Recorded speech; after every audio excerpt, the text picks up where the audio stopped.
Hey everybody, today I have another AP Calculus video for you. Today we're doing AP Calculus AB 2021, specifically we're doing question 3 part B.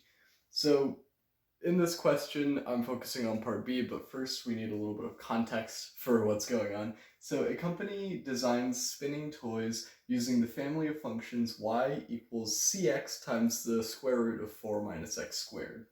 And this is for any positive constant c. Each toy is in the shape of a solid generated when such a region is revolved about the x-axis.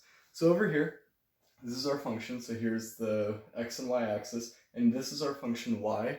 I'm not labeling any points here because it can change for any different value of c. So this is kind of just the general shape, and then what you're going to do is revolve this around the x-axis, and then that way it's going to turn into a spinning toy, like a top, you can think of it that way. It's just kind of on its side as it's pictured, so if you just kind of imagine this being like, rolled up, you just kind of like revolve this around, and then you kind of just put it like on its side, then that'll basically be a spinning top. It kind of looks like a strawberry, I guess you can also think of it that way. So for a particular toy, this is part B. The radius of the largest cross-sectional circular slice is 1.2 inches. And what is the value of C for this toy? So basically, let's kind of think what's going on here. So our function y is modeling what? Well, this is kind of the outer edge of our toy. And so that's kind of, and then this is the middle of it. This is the diameter. I'm sorry, the midpoint essentially. And so if this is the edge and this is the midpoint, then this is the radius essentially. So our function y is modeling the radius of our toy for every particular point between here and here. Okay, and so the largest one is 1.2 inches. So if we take a cross-sectional slice, so if I cut this down vertically like that, and then we look on the inside, we'll see a circular slice because we revolve this around the x-axis, and we revolve it, just like that basically. And so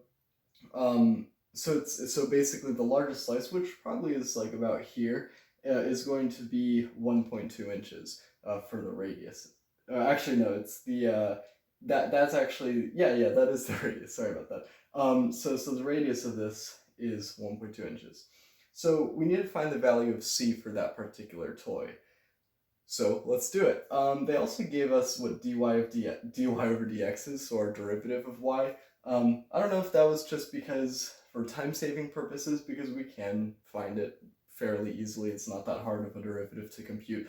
But it also might be to give us a hint, so we'll take it. So essentially, let's begin by thinking, what should we do? So we know that the largest cross-sectional circular slice is 1.2 inches. So whenever we have largest, think of maximum, and whenever you have a minimum or a maximum, what you might want to do is set dy over dx equal to 0. So you're taking the change equal to 0 because at the maximum you're not going to have any change. So in this case, dy over dx, which is given to us, we just set this equal to 0. So I'll just put it here. And so what the first step we can take, we just want to solve for x in this case because we're finding the values of x that are at the maximum. If we multiply both sides by the denominator here, this root 4 minus x squared on the bottom is going to vanish because 0 times anything is just 0. So what we end up with is c times 4 minus 2x squared equals 0. So let me just write this down. So c times 4 minus 2x squared equals 0. C, we can't really do much with it. We're not solving for c right now. We're solving for x. So if we just divide both sides by c, then again, that's basically all that happens. Nothing really changes. So I'm just going to erase these parentheses. And then now this is what we're actually going to solve. 4 minus 2x squared equals 0. Fairly easy. We just take 2x squared equal to 4, divide both sides by 2, so then we get x squared equals 2. And then here, we just take the square root, so x equals the square root of 2. Now, why didn't I say plus or minus the square root of 2 like you're probably supposed to? Well, it's because the problem tells us, I didn't write it down, but the problem tells us that we're dealing with the first quadrant anyway, but it should be kind of obvious that we are, dealing with positive values if this is the y-axis and this is the x-axis, so we're dealing with positive x values. So an x value of negative root 2 would not make sense. So we're left with x equals root 2. And so what should we do now? Well, we want to solve for c, and the only place that we've found c is in the equation for y, and of course dy over dx, but let's focus on y. So we can plug root 2 in for x, and then be able to solve for c, okay? So let's do that. So y, and I'll put y of root 2, because that's what's going on here.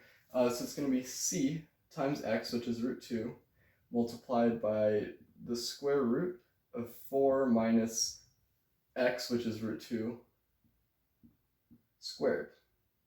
Okay, so then we can just start solving here. So root 2 squared is just going to be 2.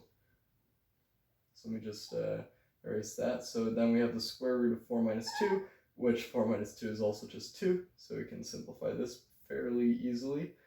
And now what we have is root 2 times root 2.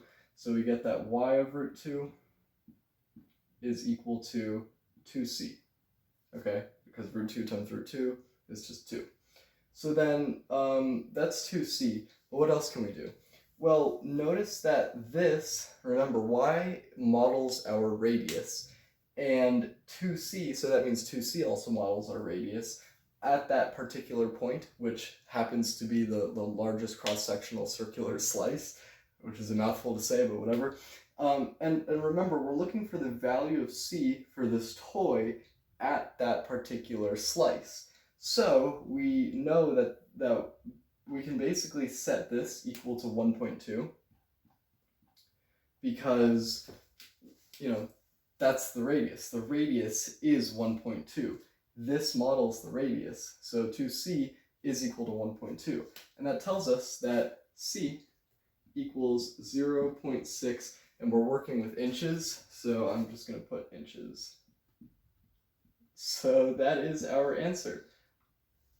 Essentially, the value of c for this toy is 0.6 inches. I don't know, this was kind of a difficult problem. I think a lot of people said this whenever some people took the exam that year, in my high school at least. And so people found all of question 3, I think, to be fairly difficult, but I think this is probably the hardest part, that just involves the most kind of thinking and everything. So yeah, I mean, this was kind of a little challenging to think about, but if you kind of, take your time and pace yourself and make sure it's like, okay, well, this leads to that and that, so, hopefully you guys got this if you did take it. And this is kind of a harder AP question, so if you didn't really understand what to do here, I'd suggest maybe rewatching the video, or, you can ask in the comments. I'm definitely, I'd be able to answer any of your questions. But yeah, hopefully you enjoyed. Thank you so much for watching, and I will see you in the next video. Bye, guys.